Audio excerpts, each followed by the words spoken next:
When the fire took my home, I didn't just lose walls and a roof.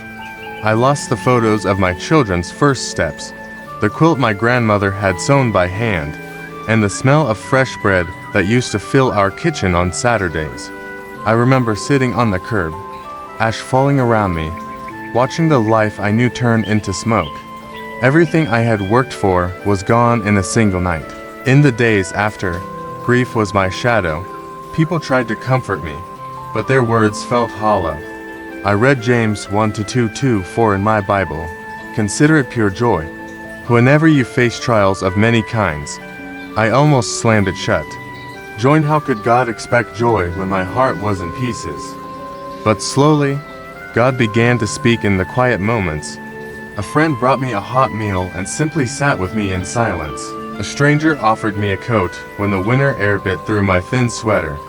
One evening, as I stared at the blackened remains of my living room, I noticed a single Bible, charred at the edges but untouched inside. It was open to Romans 8:28, and we know that in all things God works for the good of those who love Him.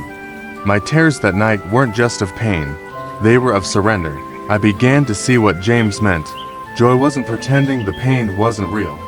Joy was knowing the pain wasn't the end.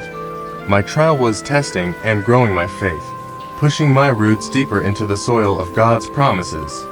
I didn't need to rebuild my life on things that could burn.